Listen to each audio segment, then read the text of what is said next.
of November came early 41 years ago today, the day the Edmund Fitzgerald went down. 41 years ago today, 29 men lost their lives when the largest ship to ever sail the Great Lakes at the time sank to the bottom of Lake Superior. A freighter carrying a crew of 29 disappeared on Lake Superior during a severe storm last night, and so far no survivors have been found. The freighter, the Edmund Fitzgerald, was transporting iron ore when it ran into high winds and 25-foot waves. 46 years after the SS Edmund Fitzgerald sank, the reason the bodies were never recovered has finally been revealed. The shipwreck, which claimed 29 lives in 1975, left many wondering why no remains were ever brought back. Speculation said that there could have been something more dangerous beneath the surface that made recovery impossible. What really kept experts from retrieving the crew's bodies all these years? Hold on, because what we are about to discover will give you terrifying nightmares about the ocean for a long time. The Last Voyage of Edmund Fitzgerald. On a chilly November day in 1975, the tale of the SS Edmund Fitzgerald unfolded as it set out on a seemingly ordinary voyage across the Great Lakes. At that time, this ship was the biggest cargo carrier navigating these waters and was known for its advanced design. Yet it was no match for the harsh reality of Lake Superior. On November 9th, Captain Ernest McSorley, who had been at sea for over 40 years, led his crew of 29 men. They were transporting 26,000 tons of iron ore pellets destined for a steel plant near Detroit. Initially, their passage was smooth, but as they neared Lake Superior's eastern stretch, they were struck by a monstrous storm. Before we dive deeper, it becomes clear that the true cause behind the Edmund Fitzgerald's disappearance is far more chilling than anyone expected, and this revelation is just the beginning. Described by some as a storm of a lifetime, this tempest brought with it fierce winds, enormous waves, and biting cold. Captain McSorley had faith in his ship's capacity to withstand the storm, trusting in its sturdy build and his seasoned crew. The Edmund Fitzgerald had braved turbulent waters before, and McSorley was confident they could handle this challenge too. However, as the storm grew more violent, the ship began to falter. There were reports of water ingress, radar malfunctions, and damage to the lifeboats. Yet, Captain McSorley's last radio transmission at 7:10 p.m. on November 10th projected a calm demeanor, stating, "We are holding our own." Just moments later, the ship disappeared off the radar, leaving a wake of unanswered questions and profound grief. Various theories have been proposed, from construction flaws to human mistakes, but the exact reason behind the sinking remains unknown. The fall of the Edmund Fitzgerald has intrigued many, sparking a multitude of books, songs, and documentaries. It serves as a stark warning about the perils of the sea and a testament to the indomitable human spirit when faced with nature's most daunting obstacles. Following this disaster, numerous investigations were undertaken to pinpoint the sinking's cause. Entities like the U.S. Coast Guard, the National Transportation Safety Board, and the Lake Carriers Association all delved into the matter, yet no conclusive reason was established. The ongoing uncertainty has fueled various conjectures, including thoughts of construction weaknesses, operator errors, and severe weather. The legacy of the Edmund Fitzgerald still captures our attention, reminding us of Lake Superior's might and danger. The absence of recovered bodies and the ongoing uncertainty have made it challenging for the families to find closure. Memorials have been erected, such as the one in Whitefish Bay, Michigan, and annual ceremonies are held to remember the tragedy. These events often feature wreath-laying and a moment of silence in memory of the lives lost. Lake Superior, the largest and deepest among the Great Lakes, commands respect due to its sheer size and depth. Covering over 31,700 square miles, it plunges to depths of over 1,300 feet, comparable to deep-sea trenches. This immense depth, combined with icy temperatures, creates a hostile setting for exploration. The crushing water pressure at these depths, around 400 pounds per square inch, can destroy standard marine equipment, necessitating special technology for exploration. Human divers cannot withstand the extreme conditions without sophisticated submersible vehicles. Hence, much of Lake Superior's bed remains unexplored and shrouded in darkness. The cold water at such depths, barely above freezing, poses significant risks. The lake's vast volume means it warms slowly, keeping the deeper parts perpetually cold. This poses dangers like hypothermia for anyone exposed for too long. The tragic sinking of the SS Edmund Fitzgerald highlights the lethal mix of depth and cold in Lake Superior. During a fierce storm in November 1975, the freighter and all 29 of its crew were lost to the lake's depths. The ship was later found broken in two on the lake bed over 500 feet below the surface.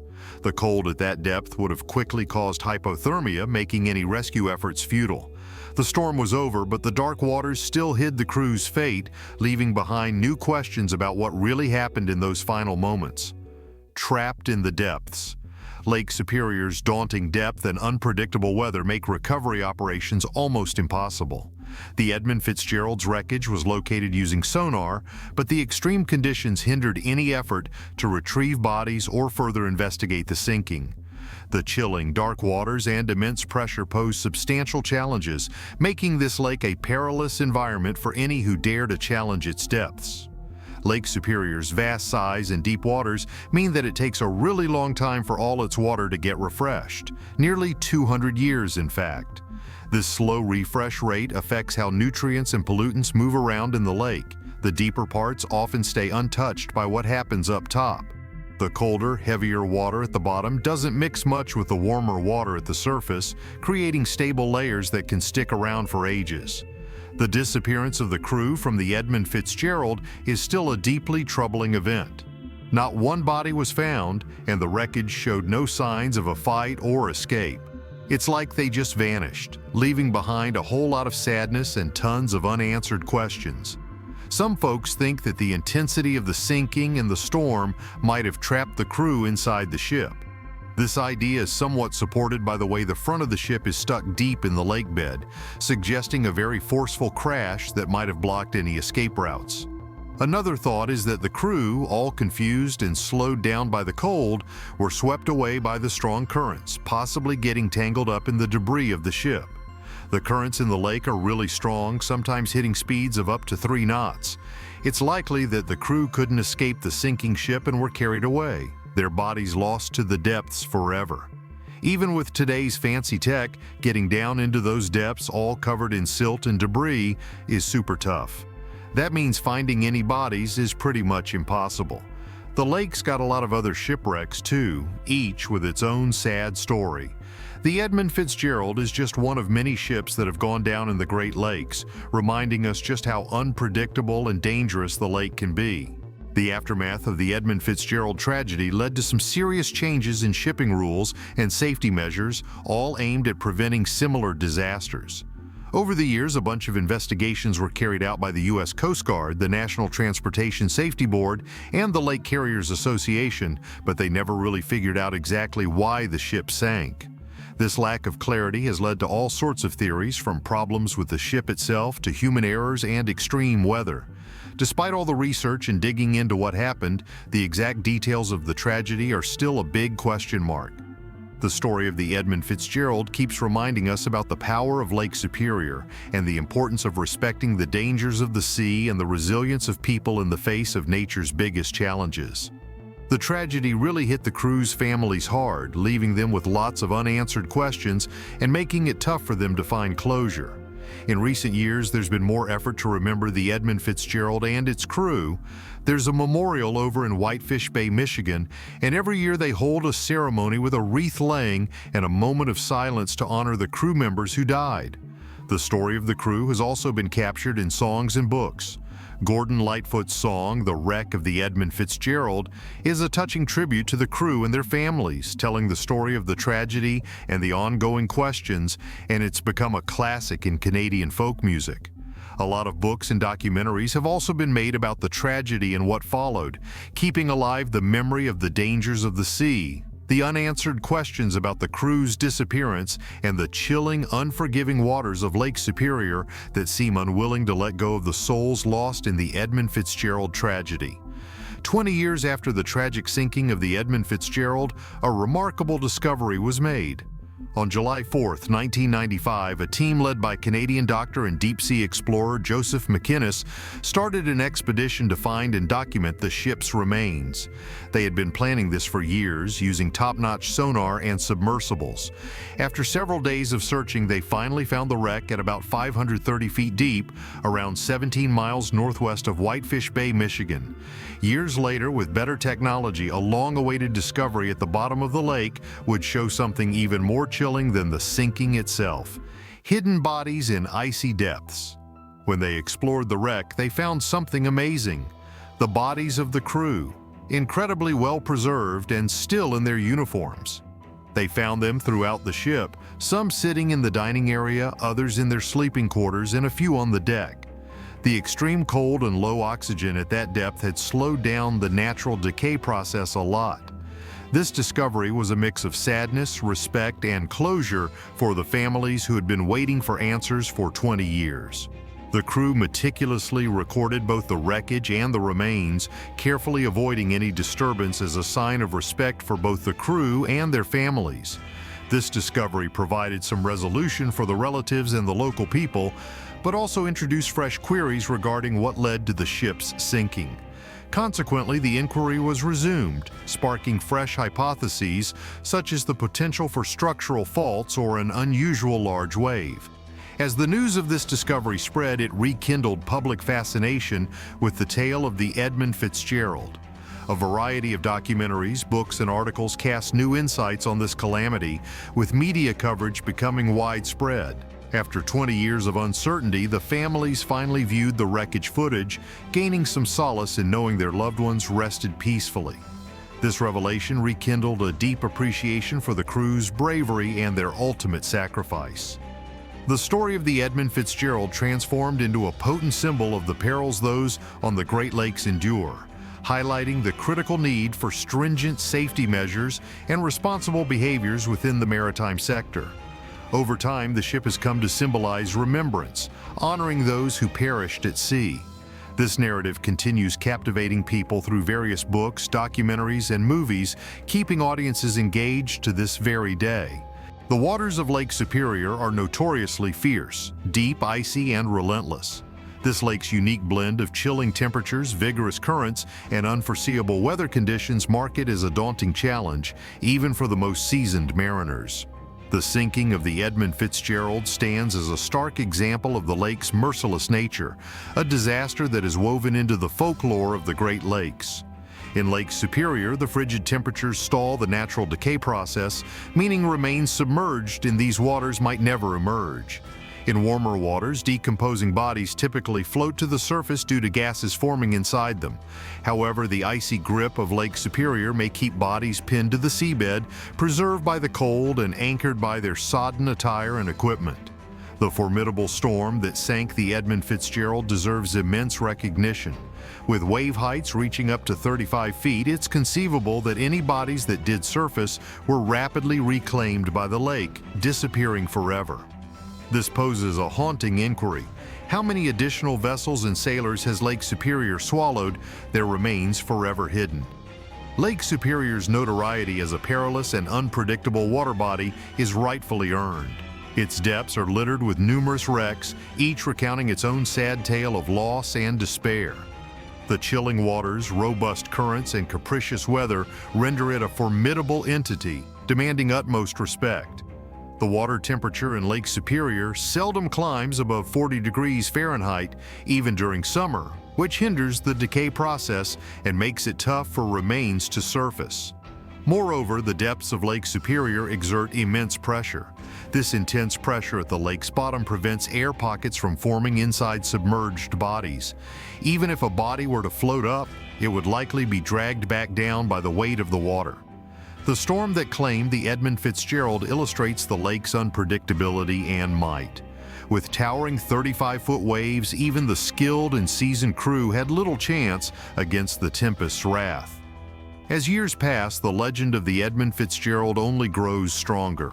The crew, comprising experienced lake mariners, dedicated their lives to navigating these treacherous waters, ultimately paying with their lives. Lake Superior continues to be a deadly and unyielding force, claiming ships and lives indiscriminately. The catastrophe of the Edmund Fitzgerald remains a stark reminder of the sacrifices made by lake workers and the importance of heeding maritime dangers. Even though no clear answers were found, the disaster changed how ships and lives would be protected from the lake's dangerous waters. A wreck that changed everything. Following the disaster, numerous probes and examinations were launched to pinpoint the sinking's cause. The U.S. Coast Guard, the National Transportation Safety Board, and the Lake Carriers Association all undertook investigations, yet no conclusive reason was established. The uncertainty surrounding the sinking has fueled various conjectures and speculations, including potential structural flaws, human mistakes, and harsh weather conditions. Beyond its impact on music and literature, the legacy of Edmund Fitzgerald has led to significant enhancements in shipping rules and safety protocols, aiming to avert similar tragedies.